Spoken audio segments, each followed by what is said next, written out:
Well, good morning and good afternoon to everyone, and welcome to today's digital dialogue hosted by Veloz. Today's topic is the Roadmap to the Future, California's National Electric Vehicle Infrastructure Program, more commonly known as NEVI. My name is Josh Boone, and I'm the Executive Director here at Veloz and the moderator for today's discussion. Today, we have the privilege of being joined by two California superheroes from the lead NEVI agencies here in California. California State Transportation Agency Secretary Toksama Shaken and Commissioner Patty Monahan from the California Energy Commission. Before we have them join us, I'm going to provide a quick overview on Veloz and then set the stage for today's conversation. But before we jump in, we'll be taking audience questions at the end of today's discussion, so please use the Q&A box to pose those questions at that time. As many of you know, Veloz believes that the future is electric for all. All vehicles are electric, all people, corporations, and agencies who want or need a car or truck can and do choose electric, and that all that energy that powers these vehicles is carbon-free. Veloz is led by a high-powered, diverse, and well-networked group of action leaders from key sectors and Fortune 500 companies, public agencies, and nonprofits, uniquely able to accelerate the shift to the electrification of transportation. Programs like today's digital dialogue are generously funded by our members, and we offer them a heartfelt thank you for giving us the ability to convene world-class speakers and to discuss timely and important topics about electrifying transportation. This year, we had over 2,500 industry experts and advocates join our roster of digital dialogues and summits, and it's all thanks to Veloz members. So let's get to the heart of the matter and why we're all gathered here today to talk about the NEVI plan, what it took to put this plan together, and how we can be prepared for the rollout. And importantly, how this funding will be deployed as part of an integrated and holistic strategy that will include investments in light, medium, and heavy-duty zero-emission vehicles. The NEVI formula and subsequent planning all started with the signing of the Infrastructure Investments and Jobs Act, known as IIJA, by President Joe Biden on November 15, 2021. At its core, the purpose of NEVI funding is to provide nearly $5 billion of funding to states to strategically deploy EV charging infrastructure and to establish an interconnected network to facilitate data collection, access, and reliability. This goal will be met through the creation of a convenient, affordable, reliable, and equitable network of charging throughout the country. California's 5-year, $384 million NEVI plan, prepared by Caltrans and the California Energy Commission, was submitted to the federal government in August of this year and approved fully in September of this year. Right after that, in October, the federal government approved the NEVI plans for all 50 states, plus Puerto Rico and DC, totaling more than $1.5 billion in the first phase to help build EV chargers, covering approximately 75,000 miles of highways across the United States. We are anticipating that the first solicitation in California will be released in Q1 of 2023.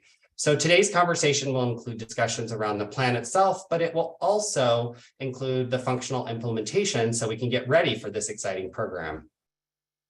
I think the most profound way to succinctly talk about the impact of NEVI is to quote President Biden when he said, "The next great American road trip is going to be fully electrified," and that's pretty exciting.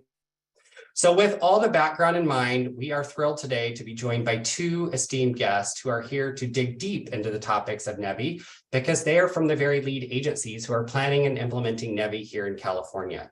California State Transportation Agency Secretary Toksama Shaken and the California Energy Commissioner Patty Monahan.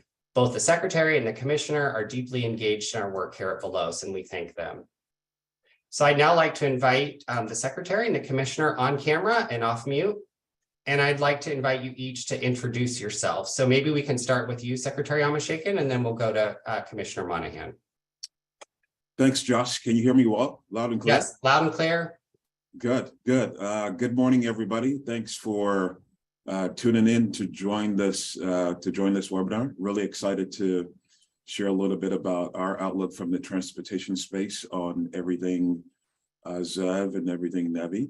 I want to say before I introduce myself, kudos to Josh and Muni, the entire team there at Veloz for all the work that you've been doing in this space. The only downside so far I can say is that when you said there was going to be a fireside chat, I was expecting a hot chocolate delivery this morning and some marshmallows or something. No delivery yet, Josh. So hopefully that's en route. Frosty got stuck outside, I think, Secretary, with his hot cocoa. And also, it's good to be with Commissioner Monahan. She and I go back to we were colleagues on this issue as President Biden was coming on board. We were working together on the transition team for President Biden, Vice President Harris. So it's always good to connect with the commissioner. So for me, been secretary for 10 months now. Prior to that, I was director of Caltrans, the largest state DOT in the country that's involved in everything from major highway projects, transit-related projects, active transportation related projects for the state. Transition from that responsibility, Governor gave me the opportunity to serve in the state Senate as well, to serve as secretary. As secretary, we oversee in this agency 8 departments in addition to Caltrans. Some of the ones that people are very familiar with are probably CHP, the DMV, and high-speed rail as well. So we are the oversight entity for 8 departments, boards, and commissions, and pushing forward with a lot of the big goals that the state has. And very importantly, one of them, no doubt, is climate, and this effort around NEVI very much fits into that. So excited to partner with people like Commissioner Monahan and Veloz to move that agenda forward. Great. Patty, do you want to give a little background and introduce yourself? Yeah, so I'm Patty Monahan, Commissioner at the California Energy Commission and lead for transportation. And actually, as the Secretary was talking, I was taken back to being on the transition team, and the fact that the Department of Transportation is now so involved in promoting electric zero-emission transportation is really transformative. I mean, just to take a moment to think about the fact that DOT has never really been involved in advancing zero-emission mobility at a deep level, kind of sometimes at a very surface level, and the Secretary can tell me if I'm getting this wrong. And now we're seeing just kind of, at least from this administration, full-throated support. And that is quite different. I would also reflect on the fact that, at least when it comes to transportation and many other issues, we often have this kind of love-hate relationship with the federal government. We love them when there's somebody in the White House who believes in climate change and acts to, collaborates with California on advancing a clean energy agenda. We don't like them when they try to take away California authority to set vehicle standards, when they undermine our actions to reduce climate forcing pollution. And it's just wonderful right now to have an ally in the White House. It's wonderful to have funding, not just words, but actual money on the table to advance zero-emission transportation. And, so it's just, for those of us in the trenches, it feels like, oh, finally, it's not just California acting, it's the federal government, it's many states, and it's not just blue states or purple states, it's red states that are working on this as well. And so I do think this is a transformative moment. These funds are going to supplement, the federal funds are really going to supplement what California is doing. Just yesterday, we passed a clean transportation plan at the Energy Commission that allocates $2.9 billion towards zero-emission transportation, mostly in building out infrastructure. So, together with the fund money that the California, the legislature and the governor are putting forward, and the federal government, we have a real chance to make a difference. Congratulations on your big action yesterday. That's pretty exciting. Thank you. It is exciting. I feel like we need a wine glass to cheer. I know, it's a kind of a remarkable amount. It's 30 times more than we were giving out in 2019 for clean transportation. 30 times more.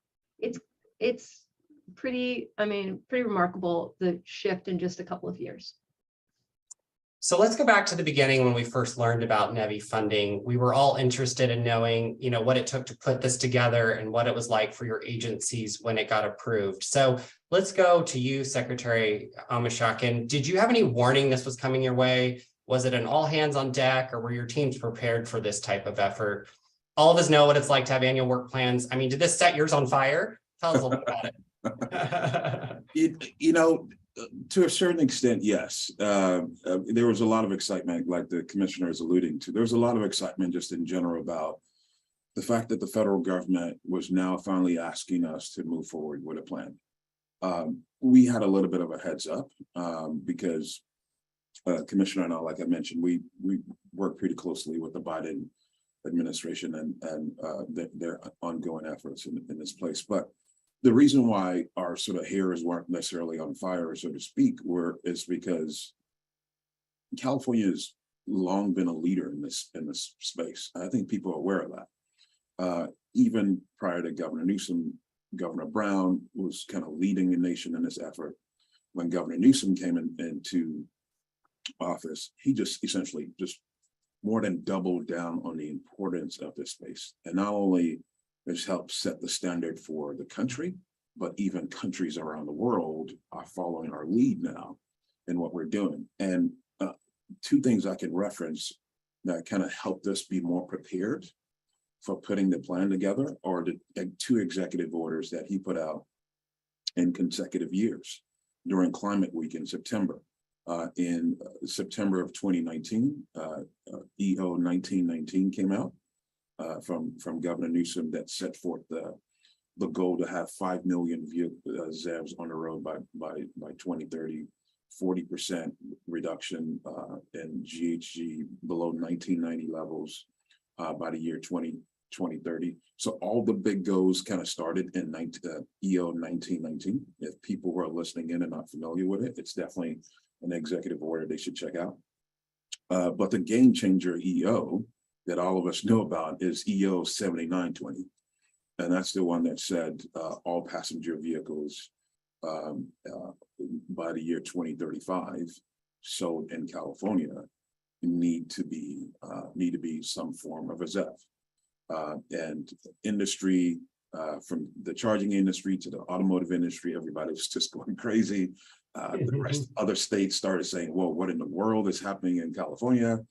It got so much attention. So the fact that the governor came out with that, and CARB and CEC and Caltrans and all these entities in the state were saying, okay, what's our role in this? We were a little bit ahead of the Biden administration coming out with IIJA that required each state to put a plan together.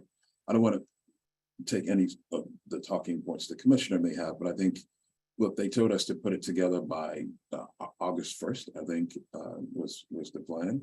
And Caltrans, Tony Dang, and at CEC, Hannon, Rasul, I think were our leads. And we got it in before August 1st. We were on time and ready to go. I think we got it in at the end of July. And we got the plan approved by September.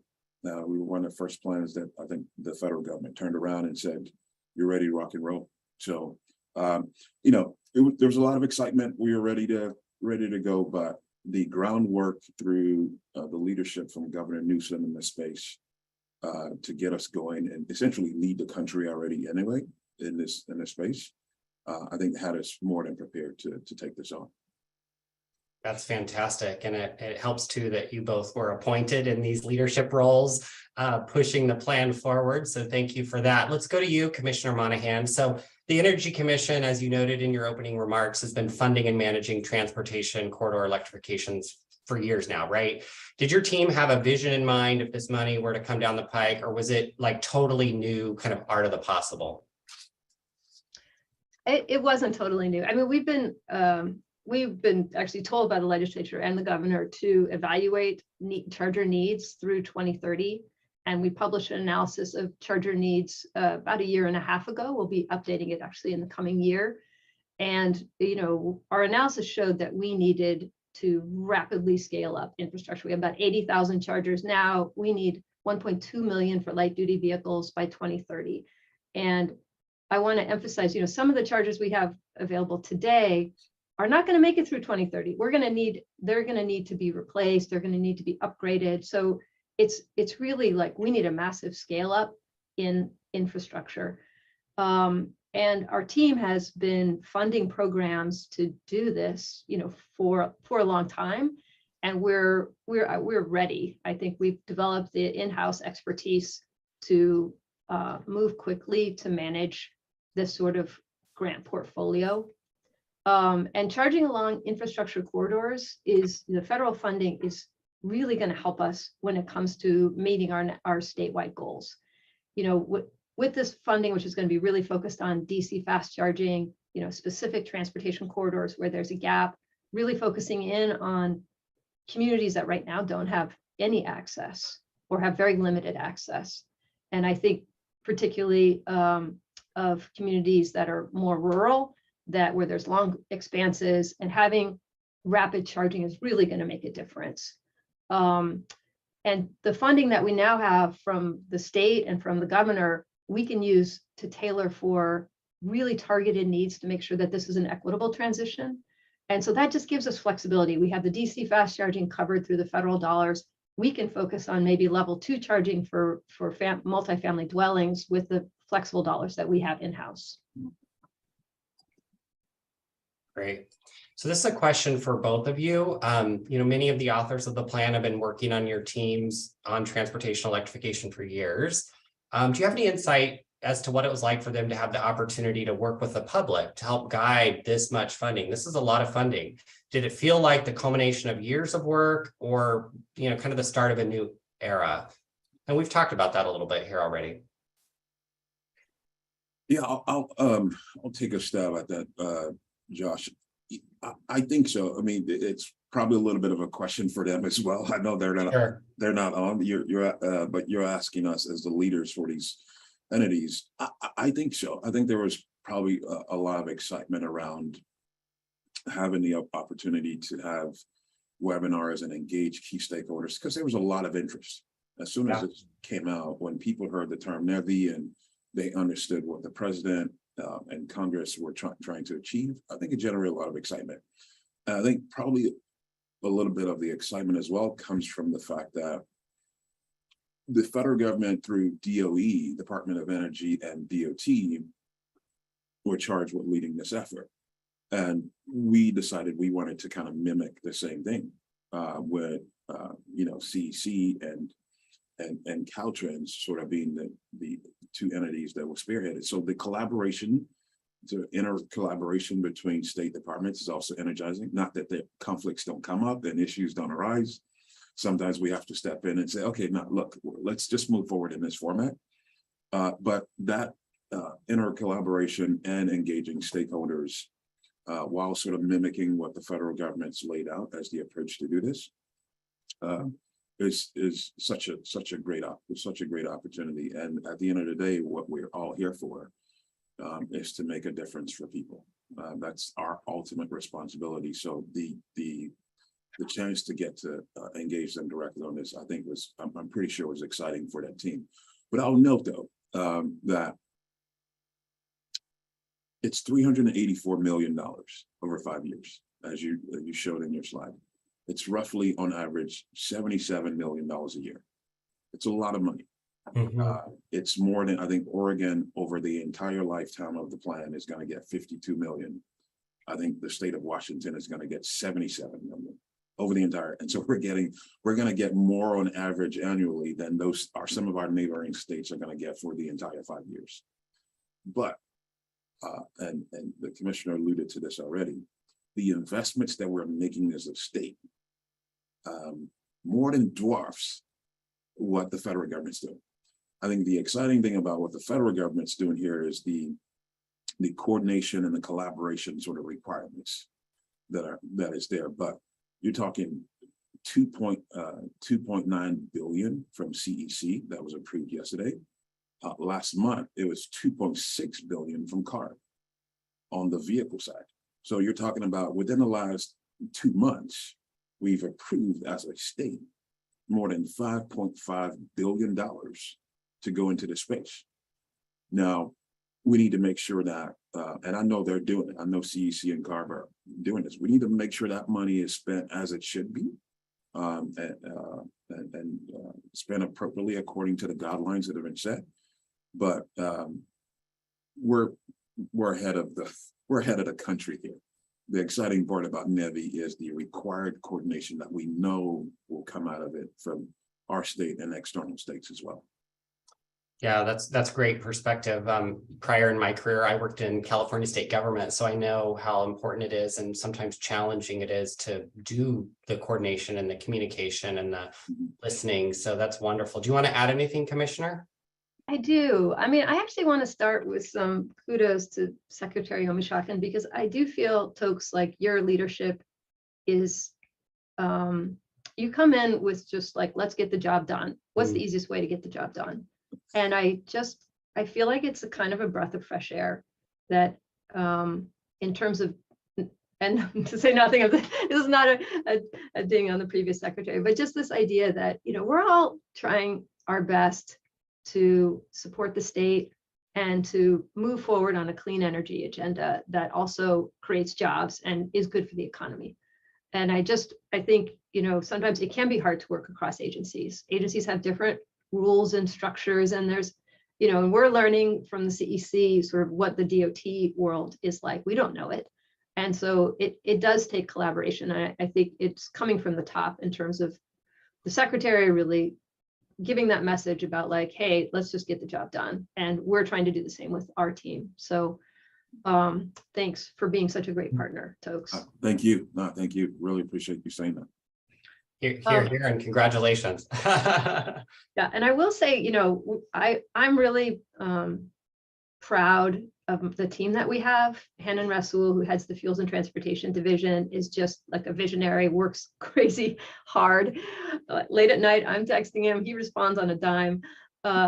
So he's amazing. And Mark Wenzel, who leads our light duty infrastructure investments, is also just so dedicated and really always trying to problem solve and always trying to think out of the box and be creative. And so, you know, we have a great team. Actually, my former advisor, Ben De Alba, is the point for NEVI, and he's doing a great job in terms of navigating this world as well. So just, you know, we got a lot of rock stars. I think we need some women, more women in that little rock star, but just in terms of like a dedicated crew really working hard, I feel like, you know, we have it. And together with the historic investments that we have from the state and federal, I mean, the state and governor, that just gives us so much more maneuverability. And, you know, this idea of partnership, we have a partnership with the federal government, we have a partnership with Caltrans and CalSTA, and we're going to need everybody. We're going to need all hands on deck to reach our goals. And we got to break down organizational silos and egos. And it's about, as the secretary models, getting the job done. That's great. I mean, I've heard it said that the effort that we are all collectively working on in terms of battling climate change is really, you know, an effort even bigger than the transformation to the industrial revolution. So it's an all hands on deck, everybody involved effort, and just really appreciate both of your leadership, specifically on the topic we're talking about today, and that is NEVI. So let's move on a little bit. So for those in our audience who haven't had the chance to read through the entire plan, I am hoping this next series of questions really helps demystify the California NEVI plan. Tokes and Patty, I'd like to pick your brain a little bit on key points that we need to know, both as folks in the industry, but as people who are going to be driving our EVs through these fast charging corridors. So what I'd like to do is go to you, Commissioner Monahan. Let's just get down to brass tacks. So where is this charging infrastructure going to be placed in California? We know that it's going to be related to probably the alt fuel corridors. Can you tell us what this means in layman's terms? Well, and I also want to start with some big picture. So, you know, the NEVI plan, as I said, fits into this framework of other investments that we're making as a state to meet the goal of zeroing out pollution from passenger vehicles by 2035 and for all forms of medium heavy duty by 2045.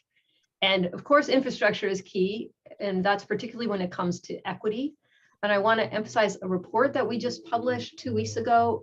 It's this, we call it the ZIP, the Zero Emission Vehicle Infrastructure Plan. And this is a report, one of the few reports that we didn't have to do, but we did actually at the request of CARB and other agencies to say like, hey, let's just have one place where all of the infrastructure plan is housed.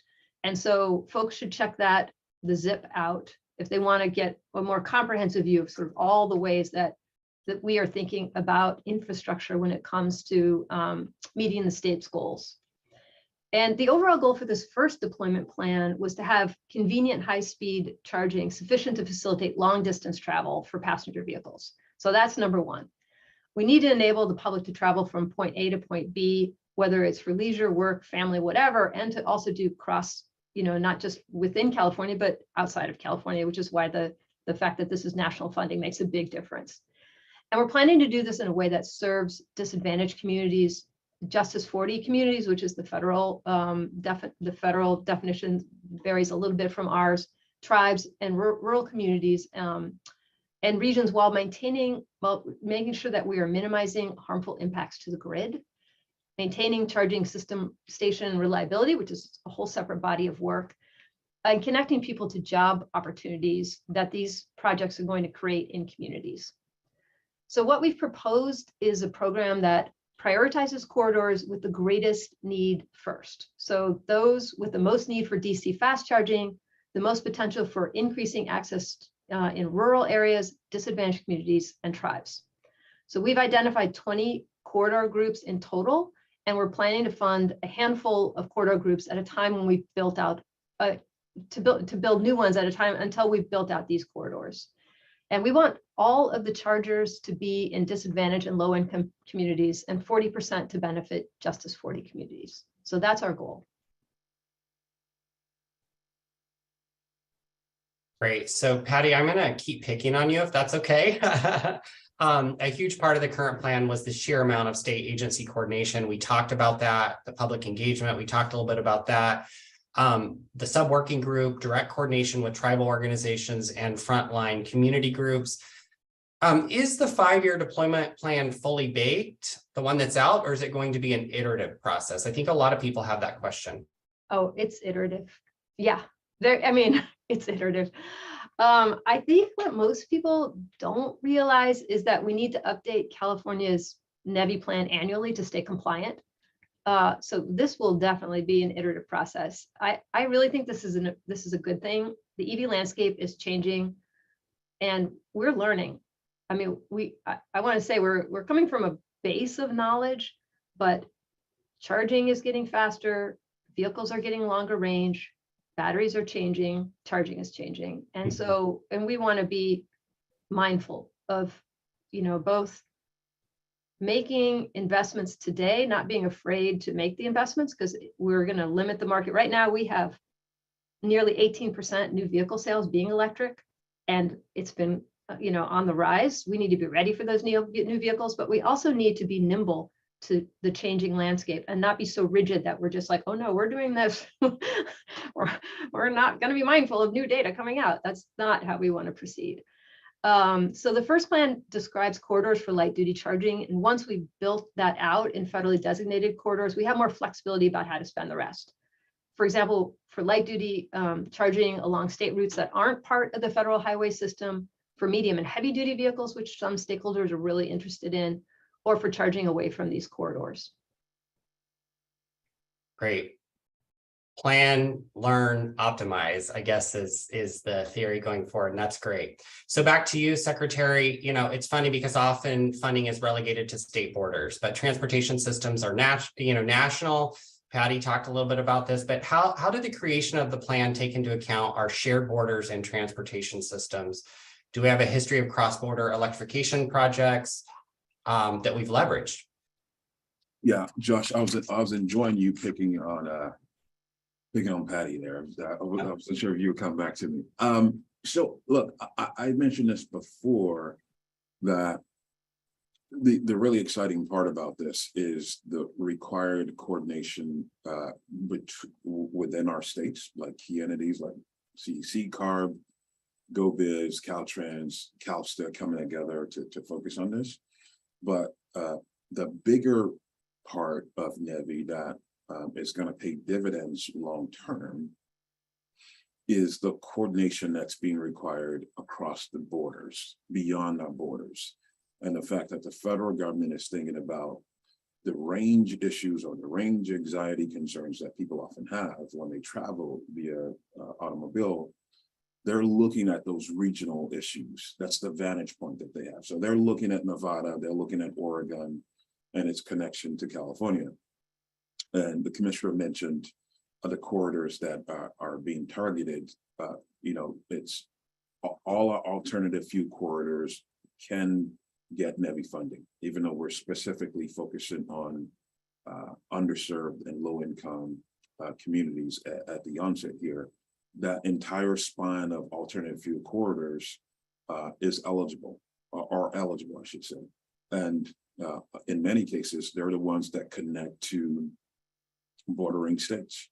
So if you're headed up to Eureka and Redding, headed up to Oregon, all the major interstate corridors headed up that way. If you're headed to Nevada, the same thing. So it's an entire spine. And the federal government, I think, has done a good job of making sure that the states are thinking regionally about the installation of and growing the charging network, not just what needs to happen within the borders of their state. And there's been some, even prior to NEVI, there have been some existing alliances, if you will, on the West Coast that included, all the way from Canada, British Columbia to Washington and Oregon and California. So some of those models exist already, and we're just kind of piggybacking, if you will, a little bit off of those existing alliances to grow the network through the NEVI plan. Great. So Commissioner Monahan, I'm just going to be candid with you. Every day we hear a new program with ginormous amount of money, being invested into electrification. We talked a little bit about that earlier. The CEC's Clean Transportation Program has allocated about $44 million for light duty EV charging, $290 million for medium heavy duty infrastructure in the 22-23 fiscal year. There's $384 million from NEVI over 5 years, as I mentioned earlier. And the list goes on and on. I mean, one can get dizzy with excitement with all of these numbers. How will this new ZEV infrastructure funding complement the existing refueling infrastructure? And can you unpack it a little bit for us?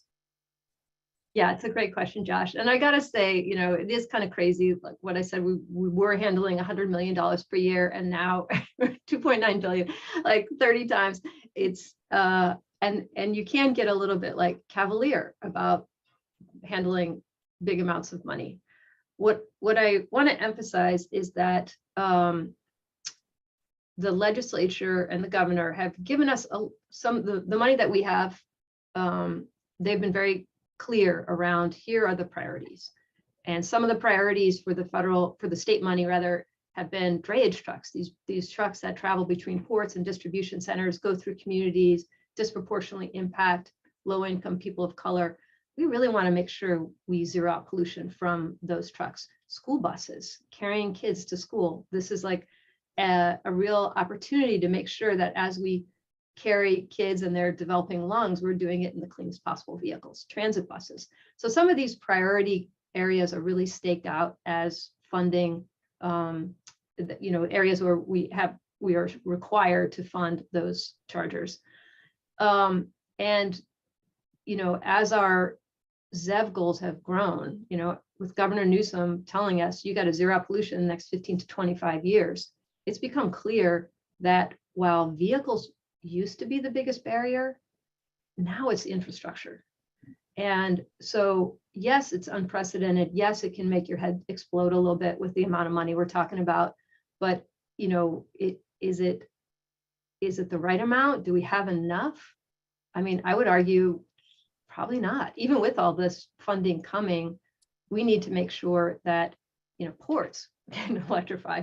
We need to make sure, again, like if you live in an apartment building, that you feel confident that you could get an electric vehicle and you'll have a place to refuel it. And right now, I would say a lot of people don't feel confident. They just don't. I have friends and colleagues, my kids in college would be like, we can't have a charge an EV. I do, this is the amount of money to me is commensurate with both the challenge and the opportunity. And I do feel from a personal level, I mean, Josh knows, I've been in this space. I've been working on zero emission transportation for 30 years, which is crazy. I mean, I'm kind of old. And this is the moment. I have been waiting for this moment, and it's happening. We saw it happen in solar, where solar just, the market grew, it outcompeted in terms of price coal. And now it's much cheaper to do coal, to have solar and now we can do the same thing on the transportation side. So we're moving out of the pilot and demonstration phase into the deployment phase. And we need to make sure that there's infrastructure to be able to support that.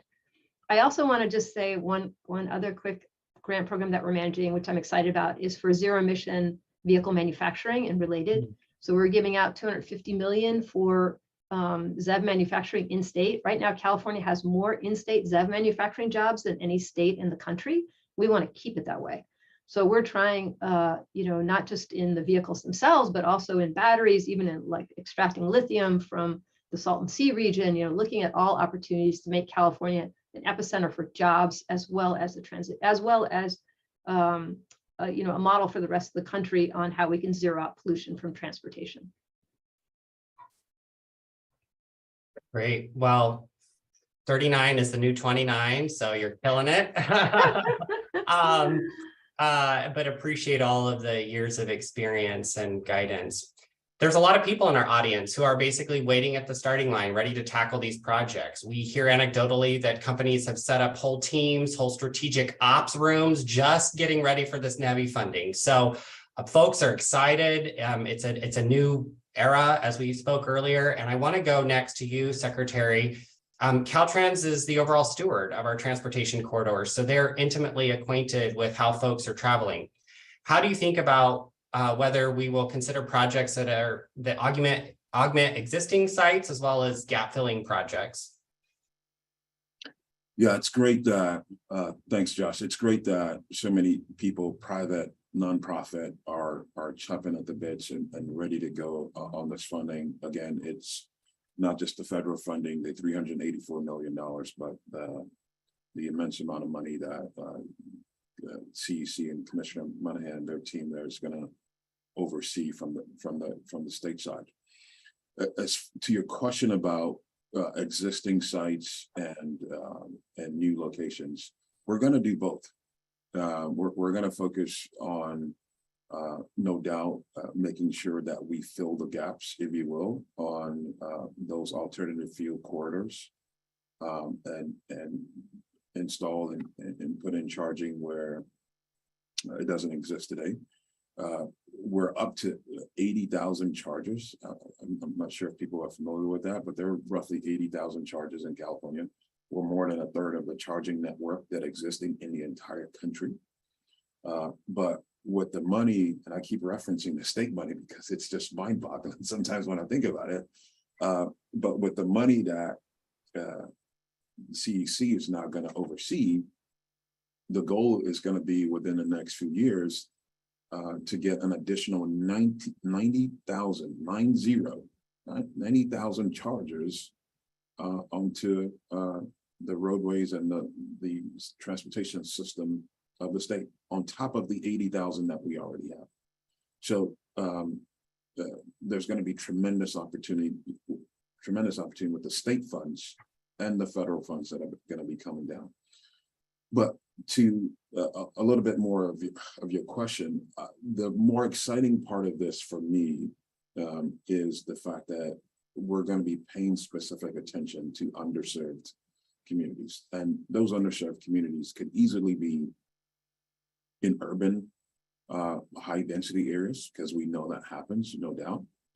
When we say underserved, it could be low income, it could be from a environmental standpoint, it could be from a race standpoint. And also, it could also mean, in some cases, rural communities that have been overlooked or underserved.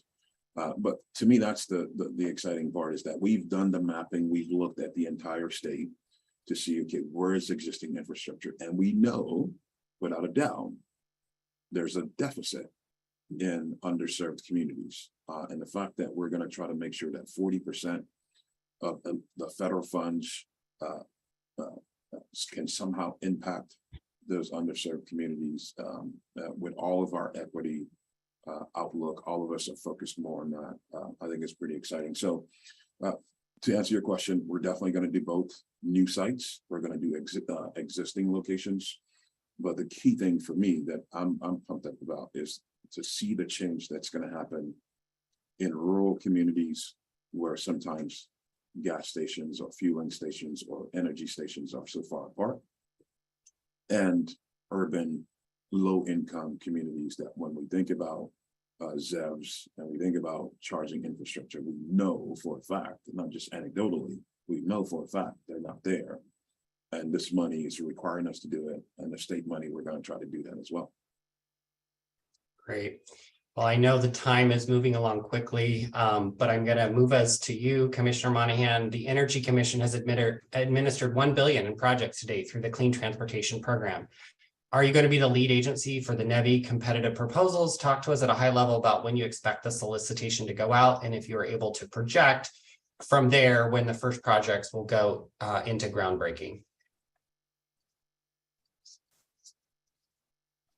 Well, we are waiting for the federal government actually hasn't finalized their guidance yet. So we're waiting for the federal government to finalize their guidance. Once the guidance is finalized, we're going to be ready to swing into action.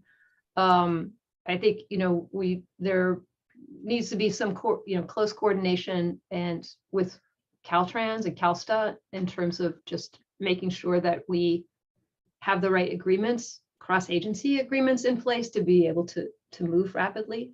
But we can't do those cross-agency agreements until we see what the federal guidance is. So hopefully in the next couple of weeks, that'll happen. Great. And Secretary, I understand that you have to depart soon, so I just want to get in one last question here. It's more than just folks putting in chargers for this program. How can the other parts of the ecosystem get ready for this rollout? Yeah, I've got till, Josh, I've got to 10:50. I need to log on. Great. Yeah, I need to log on to, 11:50 rather. I need to log on to another a webinar that I'm going to be giving a talk on as well. I think the main thing to keep in mind, specifically on the NEVI front, again, there are multiple sites. There's CARB is focused on the sort of vehicle and people side, whereas CEC is focused very much on the infrastructure component of where we're headed. But if people are interested in the NEVI specific part, that is a little bit of both, but probably more the infrastructure side. The I in NEVI is infrastructure. I would say for sure read the plan. Check out the plan. It's on the Caltrans's website. It's linked from CEC's website as well.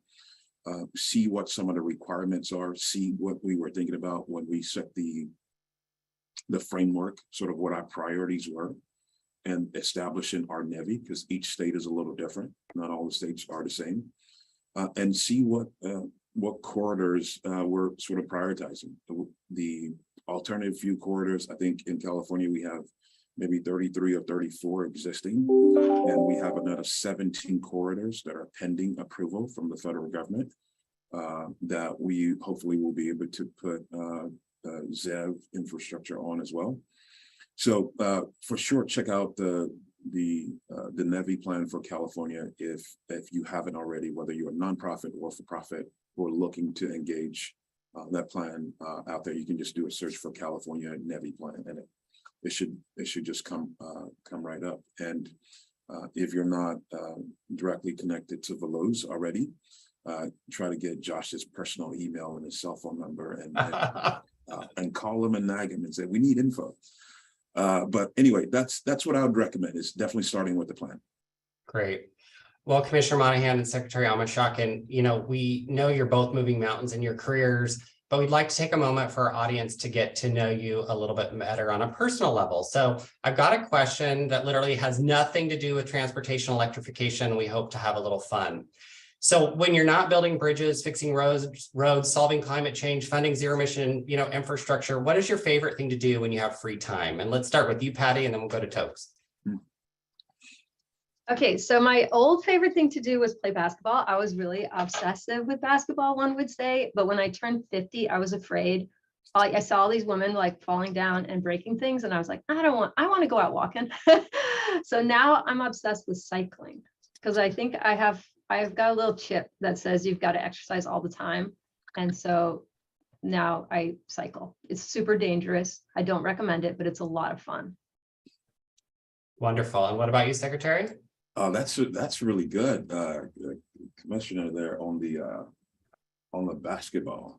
I didn't know that. I Oh, played. can I just say my nickname used to be Patty Ainge, which you may appreciate. And I think it was an insult because he was kind of a dirty player, but he was also very scrappy. So I'm taking the scrappy side.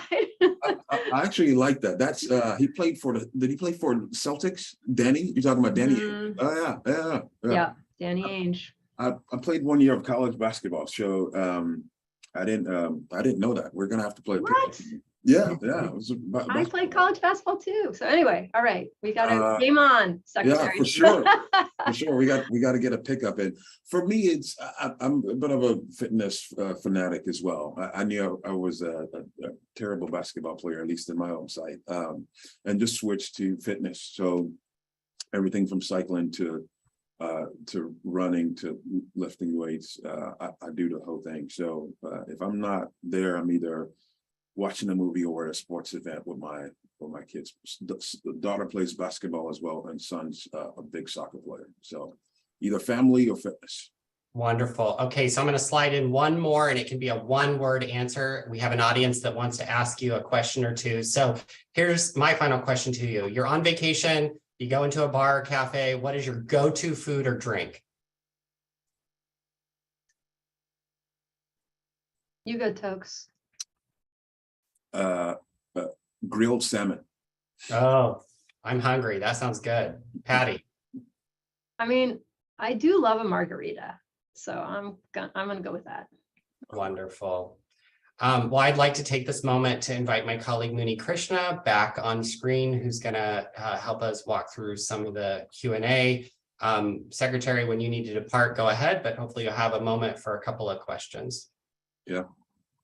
Wonderful. Thanks for having me. And Secretary and Commissioner, Josh put you on the spot for this past hour, so I'm hoping to do the same back to him right now as well a little bit.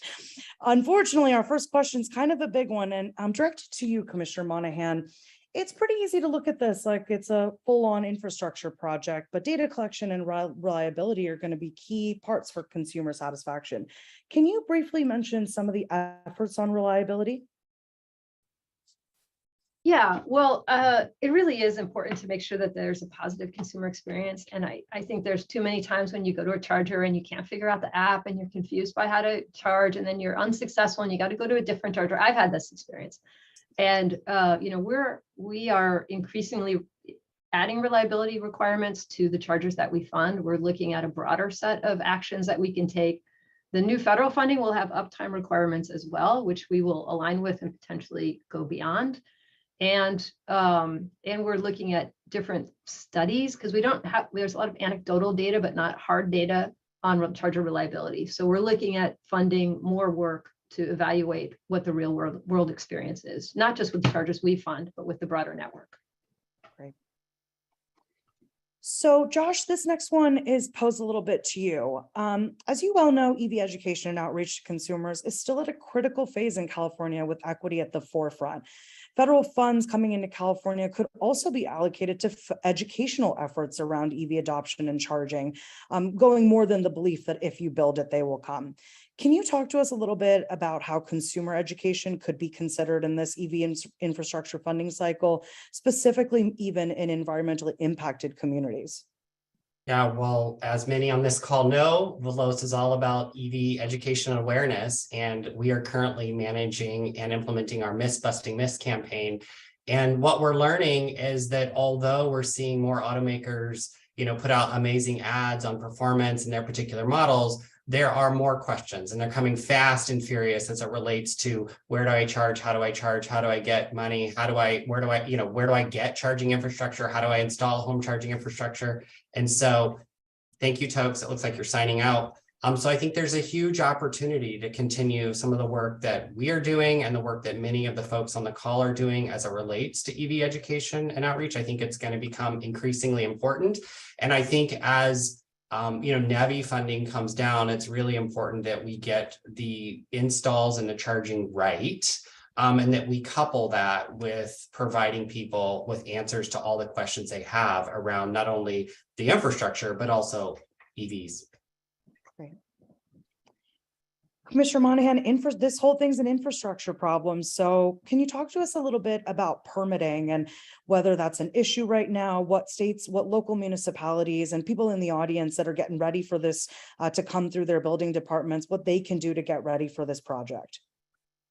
I mean, permit streamline, there are some localities that have permit streamlining for EVs. There was actually legislation that requires it writ large across the state, but it really makes a difference when local cities have permit streamlining for EV chargers. I would emphasize too, though, it's not just, it's also working with the local utility and making sure there's power and it can be energized. And I think that, there's work that we need to do as a state to be able to accelerate the timeline for deploying EV charging infrastructure. And there are some barriers.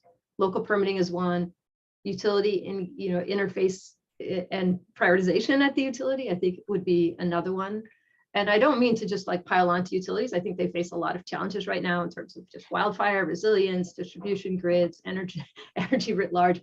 So, but it's, we all need to work together to be able to overcome some of these barriers and speed the timeline for deployment. Great. Josh, do folks like Veloz have an opportunity here to communicate the California NEVI results to the public and educate them about the usefulness and availability of the infrastructure? Yeah, I mean, I think that starts with today. One of the very reasons we're hosting today's digital dialogue on California's NEVI plan is to really get information out there and coordinate with state agencies like Patty's and Tokes in terms of making sure people understand the timelines, the funding that's coming, how to apply, and if there are any issues, how to get a hold of the folks that are in the operations centers in those agencies. So I certainly think there's huge opportunity for all those on today's digital dialogue, but also to use Veloz as a conduit for answers. Great. Commissioner Monahan, I've got one last question for you. Unfortunately, it's kind of a big one, which is in talking about medium and heavy duty infrastructures, that's going to be required. How is there a percentage of NEVI funding that's going to be put aside? Are we looking at it as the framework for the future? How does that work? I'm sorry, can you say that again? I got confused. Of course. So as it comes to the infrastructure that's required for medium and heavy duty charging that's coming up in the future, is that part of this current phase of NEVI? Oh, I see what the question is. No, right now, at least for the current plan, we're focusing on light duty. It doesn't mean going, in a future year, we could pivot to medium and heavy duty, but right now our because we have funding from the state for medium and heavy duty, we're focusing on just light duty charging in the near term. Great. All right, on that note, I will excuse myself from the screen and pass it back to you, Josh. Thank you, Mooney, and thank you, Commissioner Monahan, for today's discussion. I have a few closeout slides. You're welcome to stay with us if you like, but I encourage all participants to hang on just for a few minutes as we tell you what we're up to. So as many of you know, we recently launched our brand new public ZEV education campaign called Myths Busting Myths, a funny character-driven series of video spots really designed to educate consumers and bust the myths around owning and operating an electric vehicle. These spots are edgy, humorous, and memorable. EVs are for everyone, and this campaign was designed to bring everyone into the conversation. So if you haven't already, check out the campaign spots at electricforall.org and be sure to subscribe to our newsletter for the campaign updates. We have a lot of great content and programming coming for you next year. Veloz's 2023 roster of digital dialogues and summits are all available at veloz.org. Starting off with our first virtual summit of the year will be in March of 2023. We're looking forward to broadening the conversation on transportation electrification by including electric VTOL, electric school buses, and even micromobility. Check out our website to see all those topics, see the description. You can register to attend, and don't hesitate to reach out with suggestions for speakers or organizations that should participate. As always, we encourage you to share, like, follow our various social media handles so you're up to date not only on our latest news, but also that of our member organizations. Veloz's 40+ members represent a diverse section of all parts of the EV ecosystem. So be sure to follow us to keep up to date with the latest news from auto OEMs, charging providers, utilities, community groups, ride shares, nonprofits, and many more. On behalf of the Veloz team, we want to say a very special thank you to the folks at the California State Transportation Agency and the California Energy Commission for working with us today to create today's dynamic conversation. Also, a special thank you to Veloz's own Muni Krishna for developing the strategic content for today's digital dialogue. Finally, thank you to everyone in our audience for joining us in today's discussion. We hope to see you on our next summit so we can continue to have these important conversations. As we sign off, the entire Veloz team wishes you all and your families and your loved ones a wonderful holiday and a happy new year. Thank you.